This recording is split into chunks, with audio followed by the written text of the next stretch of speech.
आदरणीय अध्यक्ष महोदय, मैं आपको धन्यवाद देना चाहती हूं कि इस महत्वपूर्ण मुद्दे पर आपने मुझे बोलने का मौका दिया।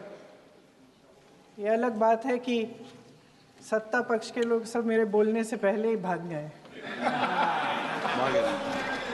आइए आइए, आपको देख के मैं खुश थी कि आप वापस आ गए। सबसे पहले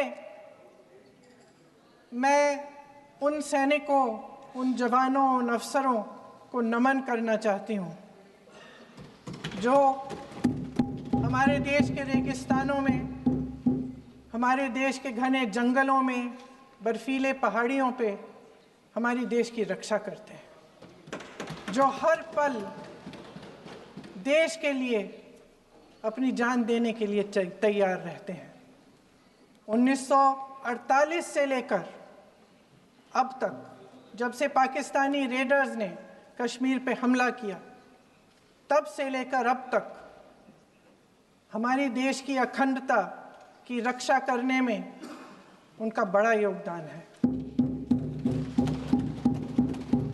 हमारी आज़ादी अहिंसा के आंदोलन से हासिल हुई, लेकिन जैसे मैंने कहा, उसको कायम रखने के लिए हमारी सेना का बहुत बड़ा योगदान है। अध्यक्ष महोदय, कल मैं सदन में बैठी हुई सबके भाषण सुन रही थी। आदरणीय रक्षा मंत्री महोदय ने बोला, सत्ता पक्ष के कई मंत्रियों ने बोला। 1 घंटे का रक्षा मंत्री जी का लंबा भाषण था। सुनते सुनते एक बात मुझे बहुत खटक रही थी। उसके बाद जब दूसरे भाषण भी सुने आपके सत्ता पक्ष के, तब भी ये बात बार बार मेरे मन में आ रही थी कि सारी बातें कर ली, ऑपरेशन सिंदूर की बात कर ली, आतंकवाद की बात कर ली, देश की रक्षा की बात कर ली, इतिहास का पाठ भी पढ़ा दिया, लेकिन एक बात छूट गई। उस दिन 22 अप्रैल 2025 को जब 26 देशवासियों को अपने परिवार के सदस्यों के सामने खुलेआम मारा गया, तो ये हमला कैसे हुआ, क्यों हुआ?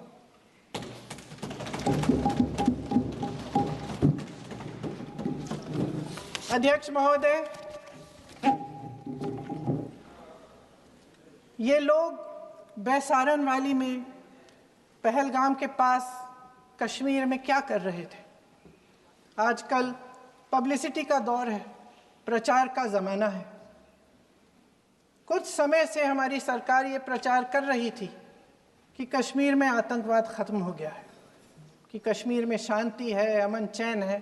प्रधानमंत्री जी ने खूब भाषण दिए, देशवासियों को कहा कि चलिए कश्मीर चलिए, सैर करिए।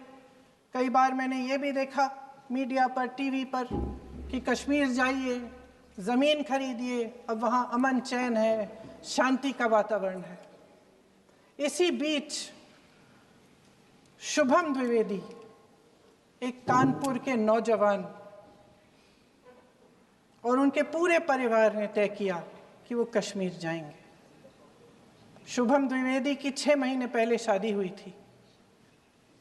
उसकी पत्नी ने कहा कि उनके बीच एक ऐसा रिश्ता था, प्रेम और दोस्ती का ऐसा रिश्ता था कि वो एक दूसरे को बच्चों की तरह हंसाते थे। सोशल मीडिया पर एक वीडियो भी जारी है जिसमें पूरा परिवार एक साथ बैठा हुआ ताश खेल रहा है और ऐसे हंस रहे हैं कि उस वीडियो को देख के किसी का भी दिल टूट जाए कि इस परिवार को इस तरह से उजड़ने क्यों दिया हमने। 22 अप्रैल 2025 को बैसारन वैली में मौसम का मिजाज अच्छा था। जैसे हर रोज़ लगातार 1000 से 1500 लोग वहाँ पहुँचते थे, उसी तरह से उस दिन भी तमाम पर्यटक वहाँ पहुँचे। वहाँ का रास्ता आसान नहीं है अध्यक्ष महोदय जी, जंगल से जाना पड़ता है, पहाड़ों के बीच जाना पड़ता है, घोड़े से जाना पड़ता है। ये परिवार वहाँ पहुँचे, मौसम सुहाना था, उनके बच्चे ट्रैम्पोलिन पे खेल रहे थे, कोई जिपलाइन कर रहा था, कोई चाय पी रहा था, तो कोई कश्मीर की सुंदर वादियों की ठंडी हवा का मज़ा ले रहा था। शुभम अपनी पत्नी के साथ एक स्टॉल पे खड़े थे। तभी अचानक 4 आतंकवादी जंगल में से निकलते हैं और शुभम को वहीं अपनी पत्नी के सामने मार डालते हैं। उसके बाद वे वहाँ से पूरे वैली में 1 घंटे के लिए लोगों को चुन चुन कर मारते हैं। किसी के पति को अपनी पत्नी के आंखों के सामने, किसी के पिता को अपने बेटे के सामने, चुन चुन कर 26 लोगों को मार डालते हैं। शुभम की पत्नी घबराकर वहां से भागने की कोशिश करती है, अपनी जान बचाने के लिए जंगल की तरफ दौड़ती है। वहां पता चलता है कि तमाम लोग जंगल की तरफ दौड़े हैं और अपनी जान बचाने की कोशिश कर रहे हैं। कोई अपने बेटे का हाथ पकड़ के पहाड़ों पर घसीटता हुआ जा रहा है, कोई कश्मीरी घोड़े वालों और गाइडों की मदद लेते हुए चले जा रहा है। कोई रास्ता नहीं है, कोई तरीका नहीं है, लेकिन किसी न किसी तरह से शुभम की पत्नी के शब्दों में किसी ऐसी शक्ति ने हमको बचा कर रखा कि हमें किसी न किसी तरह से हम अकेले नीचे पहुंचे। और मैं उनके लफ्ज पढ़ना चाहती हूँ, क्योंकि उन्होंने कहा कि इस पूरे समय जब 1 घंटे के लिए चुन चुन कर भारतीय नागरिकों को मारा जा रहा था, इस पूरे समय उसे एक सुरक्षाकर्मी नहीं दिखा, एक सैनिक नहीं दिखा।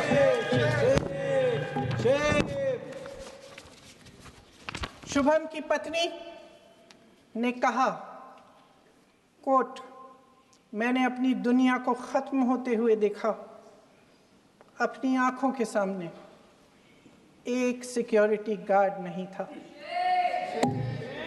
मैं ये कह सकती हूँ कि देश ने, सरकार ने हमें वहां पे अनाथ छोड़ दिया था।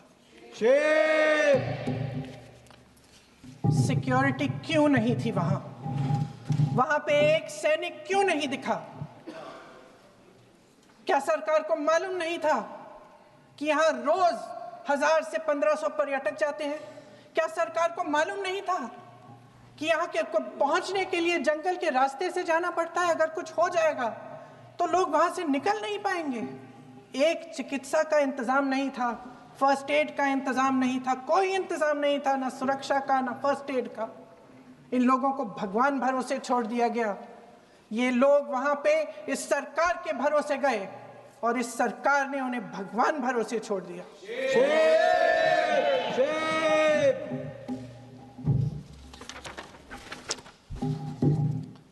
मैं पूछना चाहती हूँ, ये किसकी जिम्मेदारी थी? इस देश के नागरिकों की सुरक्षा की जिम्मेदारी किसकी है? क्या इस देश के प्रधानमंत्री की नहीं है? क्या इस देश के गृह मंत्री की नहीं है? क्या इस देश के रक्षा मंत्री की नहीं है? क्या एनएसए की नहीं है? अध्यक्ष महोदय, पहलगाम हमले से सिर्फ 2 हफ्ते पहले हमारे गृह मंत्री महोदय जी कश्मीर गए थे। किस लिए गए थे? जो सुरक्षा की व्यवस्था है इसको देखने के लिए गए थे, इसको रिव्यू करने के लिए गए थे। और उन्होंने वहां कहा कि आतंकवाद पर विजय प्राप्त हुई है। ये 2 हफ्ते पहले है। 3 महीने बाद JNK के गवर्नर साहब एक आम इंटरव्यू में ऐसे ही चलते चलते कह देते हैं कि हाँ, बैसारन वैली में बहुत लापरवाही हुई और इसके लिए मैं जिम्मेदारी लेता हूँ। ऐसे ही चलते चलते, और वो बात होती है, ख़त्म भी वहाँ होती है और वहीं ख़त्म हो जाती है। उनसे जिम्मेदारी ली भी नहीं जाती, कोई सवाल नहीं उठाता, कोई जवाब नहीं देता। अध्यक्ष महोदय, उस हमले की जिम्मेदारी एक आतंकवादी गुट जिसका नाम TRF है थोड़े दिनों बाद लेती है। कौन है ये TRF? 2019 में ये गुट बना। 2020 में इसने कश्मीर में आतंकवाद का काम शुरू कर दिया और अप्रैल 2020 से लेकर 22 अप्रैल 2025 तक इन्होंने 25 आतंकवादी हमले किए।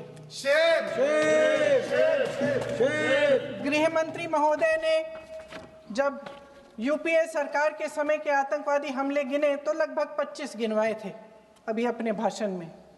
इस गुट ने कश्मीर में 25 हमले 2020 और 2025 के अंदर एक पूरी लिस्ट है इन हमलों की। मेरे पास इतना समय नहीं है इसलिए मैं एक एक को नहीं पढ़ना चाहती, लेकिन मैं इतना कहूंगी कि इनमें रियासी का हमला भी था 2024 का, जिसमें 9 लोग मारे गए और 41 लोग घायल हुए। कुल मिलाकर 2020 से लेकर 22 अप्रैल 2025 तक TRF ने 41 सेना और सुरक्षा कर्मियों की हत्या की, 27 सिविलियन की हत्या की और 54 लोगों को घायल किया था। भारत सरकार ने TRF को आतंकवादी संगठन का दर्जा कब दिया? 2020 में दिया, 2021 में दिया, 2022 में दिया, 2023 में दिया। 3 साल बाद, 3 सालों के लिए ये आतंकवादी गतिविधियां कर रहे हैं और आप इनको आतंकवादी संगठन तब कहते हैं 2023 में। इसकी क्या वजह थी? ये सब सरकार के संज्ञान में था और आप मुझे बताना चाहते हैं, सत्ता पक्ष के नेता बताना चाहते हैं कि ये सब आपके संज्ञान में था, लेकिन कोई भी एक ऐसी एजेंसी नहीं है हमारी सरकार की जिसको पता चला कि ऐसा हमला, ऐसा भयानक हमला होने जा रहा है हमारे देश में, कि पाकिस्तान में बैठे हुए इस हमले की योजना बन रही है कि हम भारत जाके हैवानियत करेंगे, 26 लोगों को मार डालेंगे और हमें पता ही नहीं है। क्या ये हमारी एजेंसियों की विफलता है कि नहीं है? ये बहुत बड़ी विफलता है, ये एक बहुत बड़ी विफलता है। जानते थे कि ये गुट है, जानते थे कि 5 सालों से ये आतंकवादी हमले कर रहा है, अध्यापकों को मारा, आर्मी के बड़े बड़े अफसरों को मारा, आम जनता को मार डाला, पुलिस वालों को मार डाला, और आप इन पे निगरानी नहीं रख रहे थे। और ये जो एजेंसियां हैं इनकी जिम्मेदारी कौन लेगा? क्या IB चीफ ने अपना इस्तीफा दिया? क्या किसी ने इस्तीफा दिया? गृह मंत्री जी के कार्य क्षेत्र में आता है इंटेलिजेंस ब्यूरो। क्या गृह मंत्री जी ने इस्तीफा दिया? इस्तीफा छोड़िए, जिम्मेदारी ली।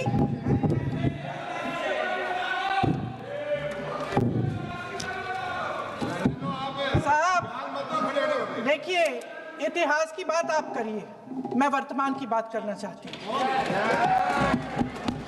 आपको तो एक बहाना चाहिए, आपको तो एक बहाना चाहिए। पूरे परिवार का नाम गिनवा देते हैं। अरे अपनी जिम्मेदारी खुद लीजिए। 11 सालों के लिए तो सत्ता में आप हैं।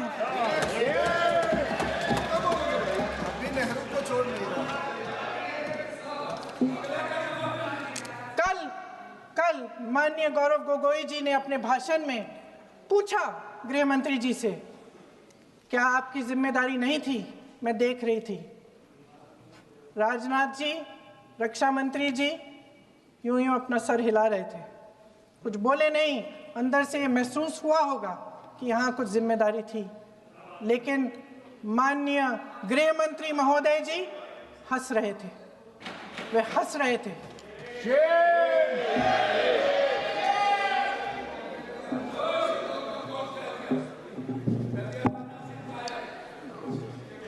अध्यक्ष महोदय, कल सत्ता पक्ष और आज भी सत्ता पक्ष के नेताओं ने 2008 के मुंबई के हमलों का जिक्र किया, बार बार कहा कि मनमोहन सिंह जी की सरकार ने कुछ नहीं किया। ये तो जानकारी होगी ना कि उसी समय जब वो आतंकवादी हमला चल रहा था तभी उन आतंकवादियों को मार डाला था, एक बचा था और उसको भी फांसी दे दी थी 2012 में। महाराष्ट्र के मुख्यमंत्री ने इस्तीफा दिया। देश के गृह मंत्री ने जिम्मेदारी लेकर इस्तीफा दिया। एक जवाबदेही थी पब्लिक के प्रति, एक जवाबदेही थी इस देश की जनता के प्रति, इस देश की धरती के प्रति।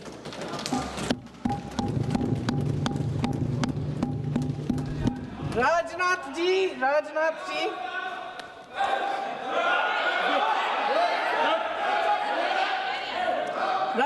जी तो पुलवामा, उरी और पठानकोट के समय गृह मंत्री रहे थे। आज वे रक्षा मंत्री हैं और हमारे गृह मंत्री महोदय श्री अमित शाह जी के नाक के नीचे पूरा मणिपुर जल गया, दिल्ली में दंगे हुए, पहलगाम में हमला हुआ और आज भी वे उसी पद पर बैठे हैं। क्यों?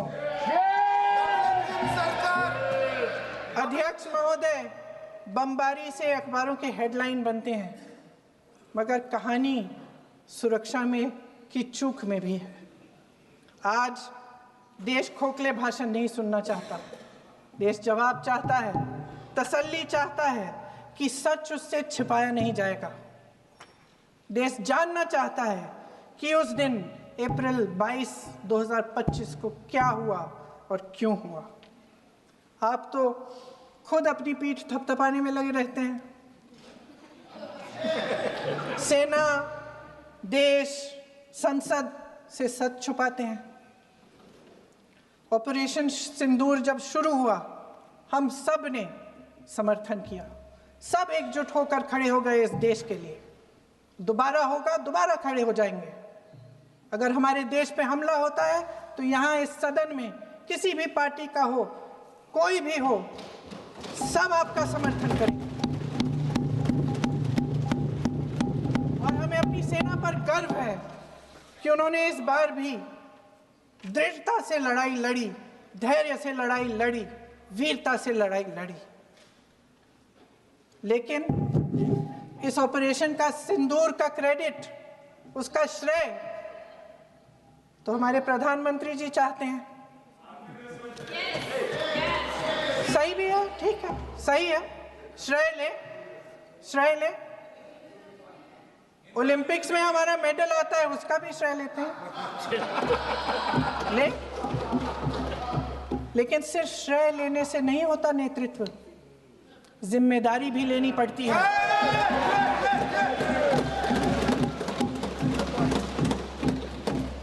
देश के इतिहास में ये पहली बार हुआ, देश के इतिहास में ये पहली बार हुआ कि जंग होते होते ही रुक गई है जी। और इस रुकावट का ऐलान हमारी सरकार, हमारी सेना नहीं करती, अमेरिका के प्रेसिडेंट करते हैं, अमेरिका के राष्ट्रपति करते हैं। ये हमारे प्रधानमंत्री महोदय की गैर जिम्मेदारी का सबसे बड़ा प्रतीक है। आज गृह मंत्री जी ने इस बात पर उल्लेख किया। उन्होंने कहा, उनके शब्दों में उन्होंने कहा कि पाकिस्तान के पास शरण में आने के बजाय कोई चारा ही नहीं था। आपने शरण दिया क्यों? वो आते हैं आपके देश के अंदर, लोगों को मार डालते हैं और आप उनको शरण दे रहे हैं। क्यों दिया शरण? इसका जवाब क्यों नहीं दिया है एक भी भाषण में? जैसे ये बात उठी, शरण की बात की, हमारे गृह मंत्री जी ने इतिहास में चले गए। नेहरू ने क्या किया, इंदिरा गांधी ने क्या किया, यहां तक कि मेरी मां के आंसुओं तक चले गए। लेकिन इस सवाल का जवाब नहीं दिया कि ये सीज फायर हुआ क्यों, ये जंग रुका क्यों, और तब क्यों रुका जब दुश्मन के पास कोई चारा नहीं था हमारे श्रेय में आने के बजाय। क्यों रुका ये जंग? इसका जवाब नहीं दिया। धन्यवाद। आप देंगे?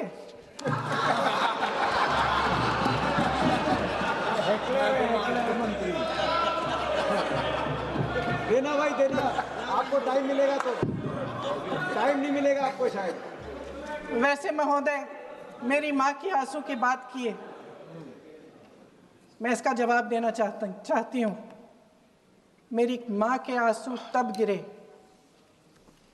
जब उनके पति को आतंकवादियों ने शहीद किया, जब वे मात्र 44 साल की थी। और आज अगर मैं इस सदन में खड़ी हूं और उन 26 लोगों की बात कर रही हूं, मैं इसलिए कर रही हूं क्योंकि मैं उनका दर्द जानती हूं, महसूस करती हूं।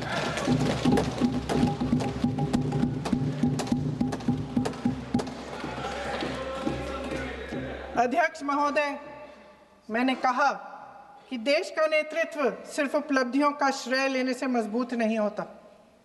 सफलता और विफलता दोनों की जिम्मेदारी लेने से बुलंद होता है। ये सोने का ताज नहीं है, कांटों का ताज है। अध्यक्ष महोदय, जब सरकार झूठी और कायर हो तो वे बहादुर से बहादुर सेना के साहस और पराक्रम को भी कमजोर कर देती है। देश को प्रतिशोध के साथ साथ सबके प्राणों की रक्षा का प्रण चाहिए। सेना की शक्ति के साथ सरकार की सच्चाई भी चाहिए। महान देशभक्त शहीद इंदिरा गांधी जी, जिन्होंने सफल कूटनीति के बल पर अमेरिका के राष्ट्रपति निक्सन का मुकाबला करके पाकिस्तान का विभाजन करवाया, बांग्लादेश बनाया, 1 लाख पाकिस्तानी सैनिकों को आत्मसमर्पण करने पर मजबूर किया, उन्होंने कभी इसका श्रेय लेने की कोशिश नहीं की। ऑपरेशन सिंदूर का मकसद अगर पाकिस्तान को सबक सिखाना था तो शायद ये मकसद अभी अधूरा है, क्योंकि हमारी कूटनीति विफल रही है। इसका प्रमाण यही है कि ऑपरेशन सिंदूर के बाद एक पाकिस्तानी जनरल, जिसके हाथ खून से रंगे थे, अमेरिका के राष्ट्रपति के साथ बैठकर लंच खा रहे थे। अगर ऑपरेशन सिंदूर का मकसद आतंकवाद को खत्म करने का था तो पाकिस्तान को संयुक्त राष्ट्र के आतंकवाद विरोधी समिति का अध्यक्ष चुने जाने से इस मकसद को धक्का लगा है। इसकी जिम्मेदारी कौन लेगा? क्या हमारे प्रधानमंत्री लेंगे? क्या उनमें ये हिम्मत है? नहीं है। अगर इस ऑपरेशन के दौरान हमारे जहाजों का नुकसान नहीं हुआ तो सदन में इसे साफ साफ कहने से क्या डर है? क्यों नहीं कहा है? कल भी रक्षा मंत्री जी ने कहा कि हमारे इंफ्रास्ट्रक्चर का नुकसान नहीं हुआ, तो जहाजों के बारे में भी बता दें, साफ साफ बता दें, क्या हर्ज है? सच्चाई तो है। सवालों से बचने के लिए ये सरकार हमेशा प्रयास करती है। इसकी राजनीतिक कायरता बेमिसाल है। देशवासियों के प्रति जवाबदेही का एहसास ही नहीं है।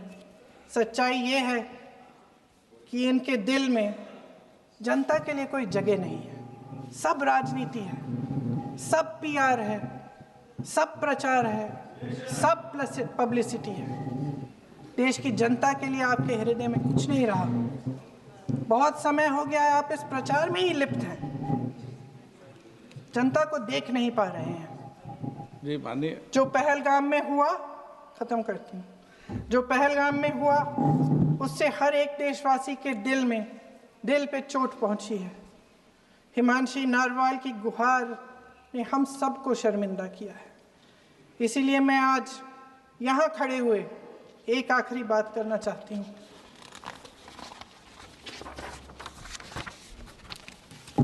इस सदन में लगभग सभी के पास सुरक्षा है, सुरक्षा की व्यवस्था है। हम जहाँ भी जाते हैं हमारे साथ सुरक्षा कर्मी आते हैं।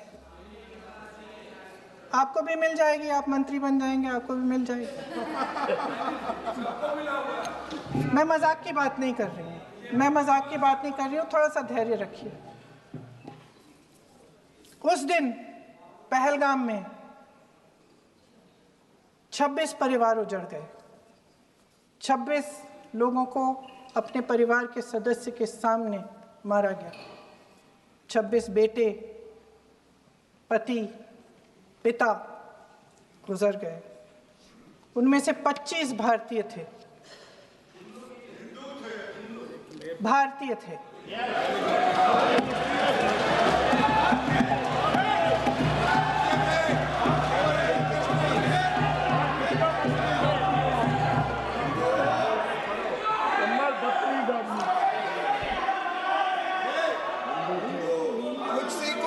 जितने भी लोग बैसारन वैली में थे और जो 25 भारतीय मारे गए, उनके लिए कोई सुरक्षा नहीं थी।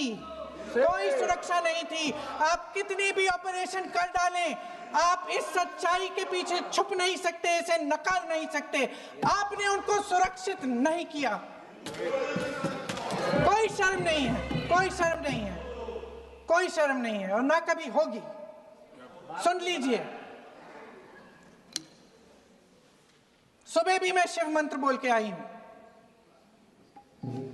इनको क्या पता शिव मंत्र क्या है? शिव मंत्र खत्म कर लूं अपना भाषण। शिव मंत्र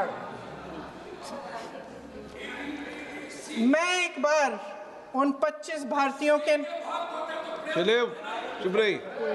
मैं एक बार उन 25 भारतीयों के नाम इस सदन में पढ़ना चाहती हूं, ताकि यहां बैठे हर सदस्य को यह एहसास हो कि वे भी हमारी तरह इंसान थे, किसी राजनीतिक बिसात के मोहरे नहीं थे। वे भी इस देश के बेटे थे, वे भी इस देश के शहीद हैं। उनके परिजनों के प्रति हम सब की जवाबदेही बनती है। उन्हें सच्चाई जानने का हक है। समीर गुहा भारतीय, बिट्टन अधिकारी, मनीष रंजन, हेमंत सुहास जोशी, विनय नारवाल, सुशील नथनियल, अतुल श्रीकांत मोने, सैयद आदिल हुसैन शाह, नीरज वानी, एन रामचंद्रन, संजय लक्ष्मण लेले, माननीय प्लीज। दिनेश अग्रवाल, दिलीप दिल से, प्रशांत कुमार सतपति, JS चंद्रमौली। अब आप बोलिए, अब आराम से। JS चंद्रमौली, यतीश परमार, S मधुसूदन राव, माननीय सदस्य, नारेबाजी का सदन नहीं है। शैलेश कलाटिया, ये तरीका ठीक नहीं है आपका। मंजुनाथ राव, कौस्तभ गणबोते, शुभम द्विवेदी,